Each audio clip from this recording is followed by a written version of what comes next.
सुप्रभात। हिंदी की कक्षा 12 में आपका स्वागत है। बच्चों, आज हम विष्णु खरे द्वारा रचित चार्ली चैपलिन यानी हम सब पढ़ाने जा रहे हैं। समकालीन कविता और आलोचना में विष्णु खरे एक विशिष्ट हस्ताक्षर हैं। इनका जन्म मध्य प्रदेश के छिंदवाड़ा जिले में हुआ था। इन्हें रघुवीर सहाय सम्मान से सम्मानित किया गया। इसके साथ साथ इन्हें शिखर सम्मान और मैथिली शरण गुप्त सम्मान से भी अलंकृत किया गया। इन्होंने बहुमुखी प्रतिभा से हिंदी भाषा को समृद्ध किया है। हास्य फिल्मों के महान अभिनेता व निर्देशक चार्ली चैपलिन पर लिखे इस पाठ में उनकी कुछ विशेषताओं को लेखक ने प्रदर्शित किया है। चार्ली की सबसे बड़ी विशेषता यह है कि इन्होंने हास्य और करुणा के तत्वों का सामंजस्य स्थापित किया है, जबकि आज तक हास्य और करुणा का आपस में कोई भी संबंध नहीं है। चार्ली का मानना है कि कला स्वतंत्र है, वो किसी बंधन में नहीं बनती।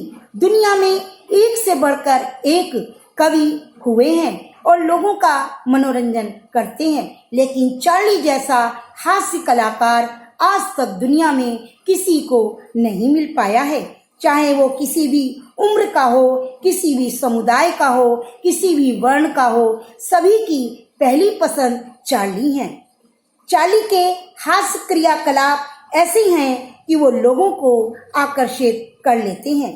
उनकी छवि ऐसी है कि किसी भी संस्कृत को वो विदेशी नहीं लगते। ये अभिनेता और निर्देशक चार्ली चैपलिन की जन्मशती मनाई गई। उसी समय उनकी एक फिल्म मेकिंग इन लिविंग के 75 वर्ष हुए थे। वे दुनिया भर के लोगों का आकर्षण केंद्र रहे हैं। इनकी फिल्मों का प्रसार केवल विकासशील देशों में ही नहीं बल्कि सभी जगह इनका प्रचार प्रसार हो रहा है और आज भी इतनी रीलें बची हैं कि आने वाले 50 वर्षों तक इनकी फिल्मों को फिल्माया जा सकता है। चार्ली की फिल्में भावना पर आधारित हैं, बुद्धि पर नहीं।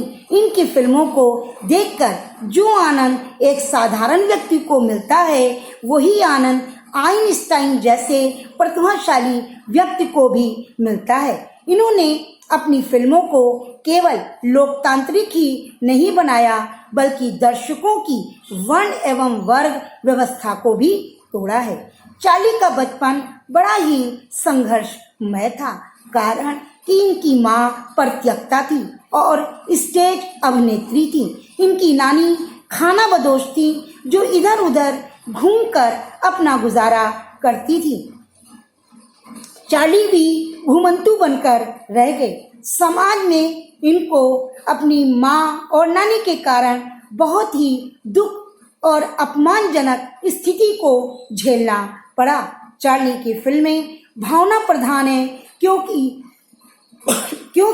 बचपन में एक बार ये बीमार हो गए और इनकी माँ ने इनको बाइबल पढ़कर सुनाया। जब ईसा का सूली पर चढ़ने का प्रकरण आया तो माँ बेटे दोनों ही रोने लगे और उसी समय से इनके मन में करुणा, दया और मानवता का पाठ घर कर गया। चार्ली के जीवन की दूसरी घटना तब हुई कि जब वो जहाँ रहते थे उसी के पास एक कसाई खाना था। उस कसाई खाने में प्रतिदिन हजारों जानवर काटे जाते थे। एक बार भेड़ उनमें से छूटकर बाहर आ गया और वो वहां से भागने लगा। उसको पकड़ने के लिए कसाई भी दौड़ लगाने लगे। कभी कसाई गिरता, कभी उड़ता और कभी तेज तेज दौड़ने लगता। इस तरह वहां पर जितने भी लोग खड़े थे सब ठहाका मार के हंसने लगे कि कसाई ने उस भेड़ को पकड़ लिया। और जैसे ही चार्ली को उसका परिणाम महसूस हुआ कि अब तो इसकी मृत्यु निश्चित है, कि उनके मन में करुणा का भाव जागृत हो गया। चार्ली के प्रति लोगों के मन में इतनी संवेदना, इतना प्यार, इतना सब कुछ था कि वो उनको किसी भी प्रकार भूलते नहीं थे। उनको एहसास होता था कि चार्ली के जीवन की तरह वे अपने किरदारों का भी निर्वाह कर रहे हैं। चार्ली के प्रति इतना समर्पण भारतीय फिल्मों में देखकर राज कपूर ने अपनी फिल्म 420, श्री 420 और आवारा फिल्में बनाई, जिसमें हंसने हंसाने का प्रयास किया गया।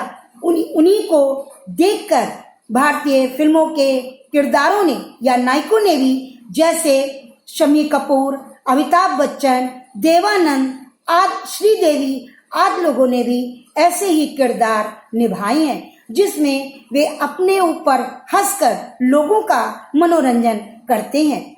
वैसे तो हमारे भारत में होली के त्योहार को छोड़कर किसी भी त्योहार में जानबूझकर अपने को कोई हास्यास्पद नहीं बनाता है, लेकिन चार्ली के फिल्मों को देखकर, चार्ली के जीवन को देखकर लोगों में इसका भी एक चलन होने लगा है। चार्ली अपने ऊपर सबसे पहले तब ज्यादा हंसता है जब वो गर्वोन्मत्त अपने को महसूस करता है या अपने को बहुत ही शक्तिशाली महसूस करता है। उसके पात्र लाचार तो दिखते हैं पर अंत में विजयी भी होते हैं। कहने का तात्पर्य है कि चार्ली ने अपने जीवन में विभिन्न प्रकार की यातनाएं, विभिन्न प्रकार के संघर्ष को झेला है और समाज में अपनी मेहनत के द्वारा अपना स्थान बनाया है। वो लोगों के सामने भले अपने को हास्यास्पद बनाता है, अपने ऊपर लोगों का हंसी का कारण बनाता है, लेकिन उसका दूसरा उद्देश्य लोगों के अंदर की छिपी हुई बुराइयों को भी उजागर करना होता है। धन्यवाद।